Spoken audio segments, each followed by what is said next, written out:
All right. Well, yes, I'm Chris Macias. I write a weekly newsletter for Abridged called Cultural Capital. People to know, places to go. It's about all the great things that's happening in arts and entertainment in the Sacramento region. Gigs from people like Californios, and it goes down like festivals, literary events. So yes, Mike Blanchard, great to have you here. Great to be here. Okay, is this just me, or is like the sound, like the acoustics in here, like really, really good?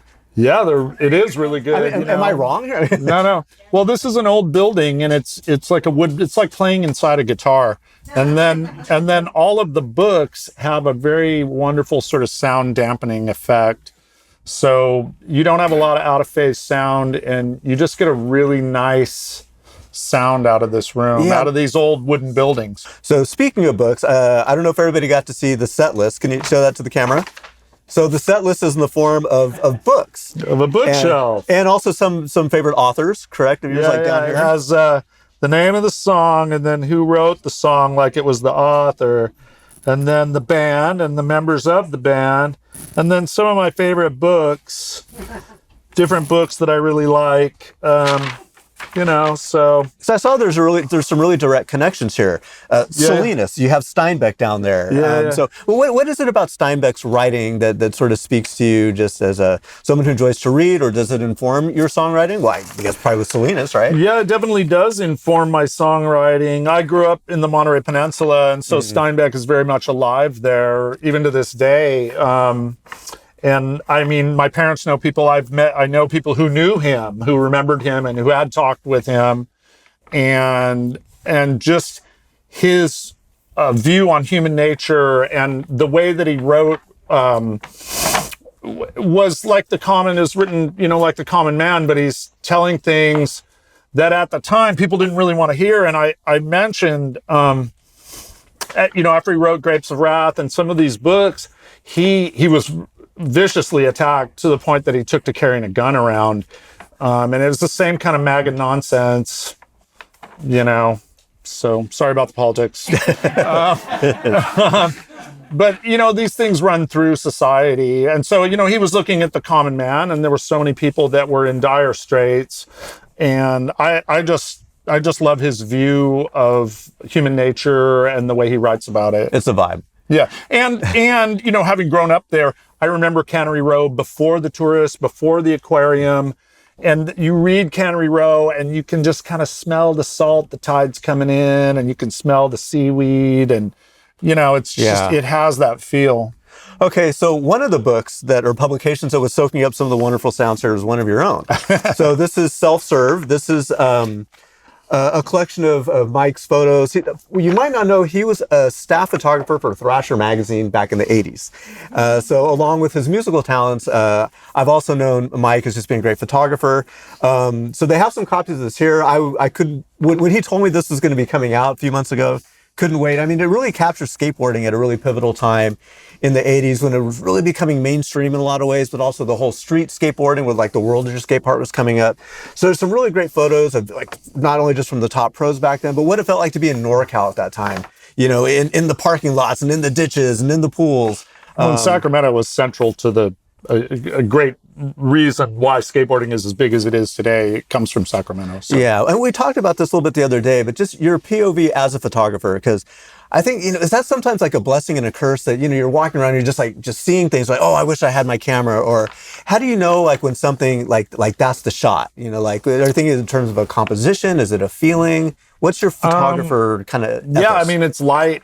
You see light that is beautiful light, and then you start looking for composition, like, when you come in a store like this and you see all these books of painting and photography, and so you look at all these books, you look as many paintings as you can, you look at as many photographs as you can, and some people are very conscious about it, and they think, oh, the rule of thirds, here we are, oh, this is blah, blah, blah, the particular composition, but I kind of absorb these things and I let them come out in a more subconscious way, and oftentimes when I'm looking at photographs afterwards, I realize, oh, that's an Andrew Wyeth painting. Oh, that's you've internalized these things, and then when you see them, they come out.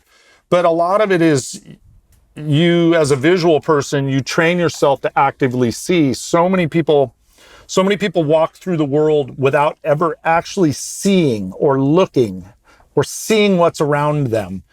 But I mean, as a photographer, the first thing is light. So you're looking for beautiful light. You're looking for, you know, if you're a journalist, if it's at noon, I'm going to take the picture. If I'm trying to take something that I think is beautiful, I'm going to take it at sunrise, the golden hour, sunset, or just after sunset. I mean, so there are different roles that you play, you know, as a journalist, as a photographer for a magazine. You're going to shoot the picture whenever it happens. But does the visual part of things also inform your songwriting, just being a musician or just thinking visually and writing out the, you know, lyrics that want to like really paint a picture, I guess, in a way?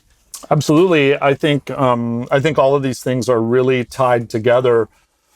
For somebody that's creative, a visual person, or somebody that's a songwriter, I have had the theory, the preposition, the contention for many years that all art is one good idea well realized. You want to master whatever it is, photography, writing, music, whatever it is, so it doesn't get in the idea of that one good idea. Doesn't get in the way of that one good idea. But visual things inform songs because, you know, all of us will listen to a song and we have emotional responses to it. We have visual pictures in our mind because they're little stories. And that's what makes really good songs is they leave room for each person to have their own experience, their own vision of what that song is, what's in that song, what that woman looks like, what that guy looks like, what happened in that situation, because, you know, we've all had broken hearts, or we've all fallen in love, or we've all done something really great that was awesome that we got away with, or, you know, so, you know, these things are very translatable. Yeah. So here's what I really like to hear your perspective on is just your feelings on the state of the current Sacramento music scene. I mean, you've been there since the 80s, and just as someone who not only plays music, but also enjoys going out to shows.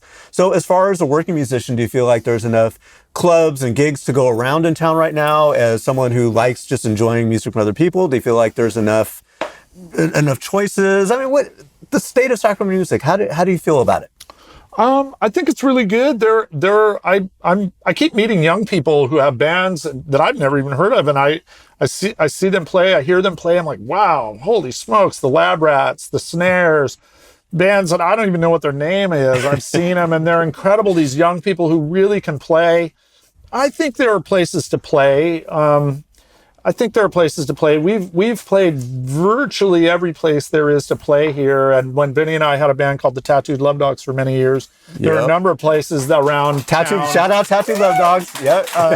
There are a number of places that are around that we were the first band to play at. We were one of the very first bands to play at Old Ironsides, at the Press Club, at, you know, tons of these places. They might not even be there anymore. Because the scene, there's always going to be like an ebb and a flow, right? Would you say we're in like the higher part of the things, or just it's really hard steady? for me. It's hard for me to tell. I'm. This is a terrible thing to say, but I'm at the age where I really don't want to be in bars at late at night, and so there are things that I miss because I'm not going to be in a bar at 10 o'clock at night. Unless I want to be in a bar at 10 o'clock at night. I think there are places to play. And one of the things that you learn after a while is to make your own thing. You know, we did shows at my shop, at the Alfa Romeo shop, for many years. And it was a scene, a music venue that we made because, you know, at a certain point you realize, I can make this happen. I'm just going to make this happen, you know? And so, you know, like we have a show on YouTube called The Rabbit's Foot Ramble because I was watching Marty Stewart's show and I thought, I can do that. I put together a team. We did a 3-camera shoot with a full lighting kit. I built the sets. There's 7 episodes of it on YouTube. It's called The Rabbit's Foot Ramble. Go there and like it. But if you decide that you can do it, you can do it. Be creative and do it.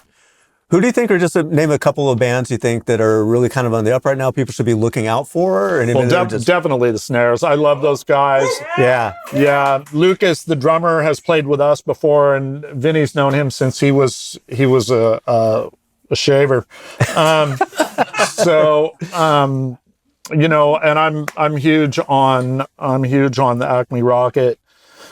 There's just a ton of bands. The Lab Rats are incredible. I've seen them a couple times. They're amazing young people. They're really doing great stuff. It's like they can play anything. They're just like so flexible. Whatever the musical I just feel like environment is, they can such a just crap adapt. musician when I see those guys. I'm just like, I gotta go home and practice.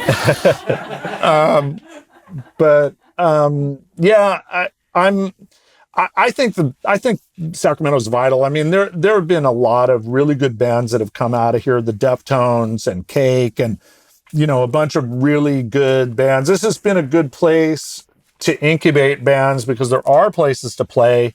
Midtown is a great place for young people, and you get a sort of a, you know, you get a critical mass going of young people, and they know each other and they feed off of each other, and you know, there are a lot of places to play around here. So do you think that's kind of the connective tissue between, you know, the scene of the 80s and what's happening now? Is this kind of community kind of vibe? You know, it maybe be a little competitive at times and all that, but there's like a small enough town where everybody kind of knows each other, but you're not like immune to the wider influences from the Bay Area and all the other bands that are coming through town. That there's just like a lot of give and take that kind of drives the scene. There is, and there's a lot of, and I have to include Davis as well, because there's a really amazing, vital music scene in Davis as well.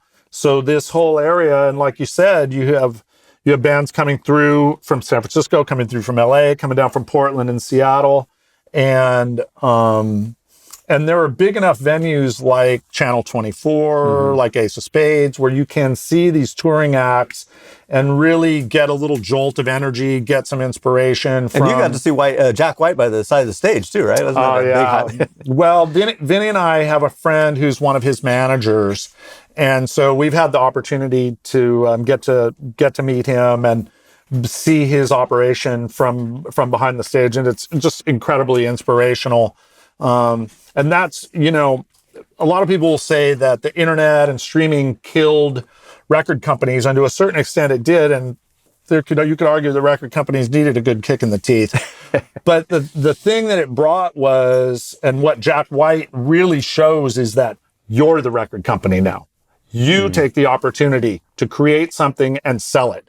And that's a thing that they really don't, a lot of musicians don't get. They don't get that not only you're not just supposed to write music and play it, you need to sell that music. It's called the music business, not the music screw off. You know, you are responsible. So if you look at what Jack White does, he makes music, he prints the music, he sells t-shirts, he markets all of this stuff. They do graphics, they involve other artists. So the whole thing is this constantly growing thing. And just, if you watch the way that he goes about his business, the way he moves on stage, the way all of his crew are dressed, the whole thing is super inspirational, super educational. So it was a real highlight. And he was the nicest guy. He walked up to me, "Hi, I'm Jack." You know, just the nicest. Yeah, I know who you are. So it was, you know, it was one of those really, just a really great guy and very inspirational. Okay, as we start wrapping it up, since we're in kind of a literary environment, it would be remiss not to talk about Rust magazine. Oh, yeah. Let people know about that. So can you just talk about the concept a little bit? I guess it's an online publication now, but you've been in the publishing world. Yeah, so my degree is in journalism. And so in 2001 or so, my wife, Lori, and my good friend, Brad Gleed, and I thought up this idea. Actually, Brad and I, we were sitting at the Rubicon talking about things we liked. And Lori was like, "Why don't you shut up and make a magazine about it?" So we did. So we did it as a print magazine for a number of years. And then in 2017, we put it online, but it's what in the business they would call a men's general interest magazine, except there are not like half-naked girls in it. It's a lot of cars. Sorry. Right? But there's, there's vintage cars and racing, motorcycles, bikes, skateboarding, art, music, books, gear, movies. There's all kinds of crazy stuff. There's a huge depth of stuff there. It's at rustmag.com online. It's free. Go there, check it out.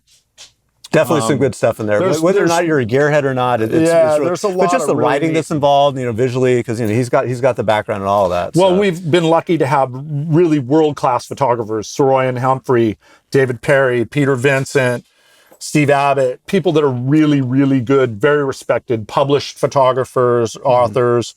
So, it's been, and it's nice having it online. I don't have a deadline. I don't have 4 pallets of back issues in my garage.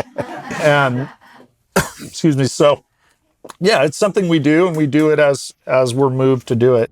Thank you for sharing all of your creativity with Sacramento. You've made it a better place artistically. Thank you to everybody for coming as well, being part of the show. I really you can't beat the setup for a concert. So thank you for coming out.